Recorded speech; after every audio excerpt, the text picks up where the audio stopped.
Hey, it's Brett Barra here for knit123 magazine, and today I'm going to show you how to knit with beads so that you can make some of the beaded knitting projects in the holiday issue of knit123 magazine. So let's get started.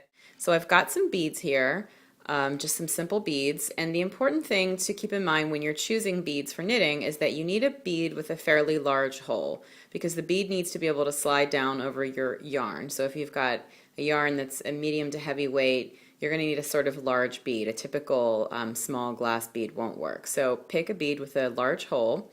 And the next important thing is that you have to pre-string the beads onto your yarn before you actually start knitting. So here I've got the beginning of my yarn, and I need to know how many beads my pattern calls for and put them all on the yarn before I cast on. So to do that, I'm going to use a yarn needle, which is a needle with a big eye and a blunt tip. And to thread the yarn onto the yarn needle, I just fold the yarn over the needle and pinch it very tight so that you get a really small pinch of yarn, and then you can usually feed that pinch through the eye. And then I'll take my beads one by one, slip them over the needle, and then slip them down onto the yarn. And you would just slide these all the way down, well, just a couple of feet down your yarn, and then what you'll do is you'll keep moving them as you work on your project. So your pattern should tell you exactly how many beads you need up front, and you're going to go ahead and string all of those beads on before you even cast on. So here I've got a few just for this sample, but the actual pattern would call for more than this. And then you would go ahead and cast on your knitting and just start knitting. And here I've got a little sample where I've already started knitting, and you'll just knit normally and those beads will be on your yarn, so you'll have to sort of keep moving them down and out of your way as you work, but that's no big deal. You just sort of slide them out of the way, and then when it's time to actually knit a stitch with a bead, here's how it's done. So I'm just going to knit a couple of stitches here to get closer to the center, and now I want to knit a stitch with a bead. So what I'm going to do is take one of my beads and slide it up the yarn.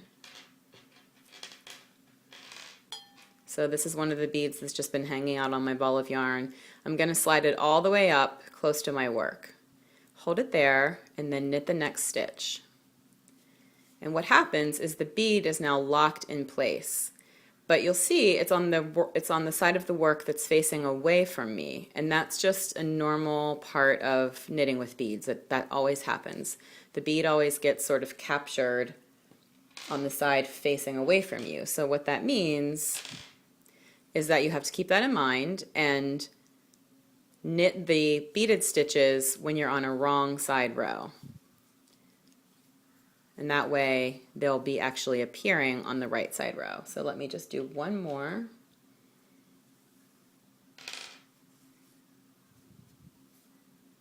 Oops, where'd my bead go? Here it is.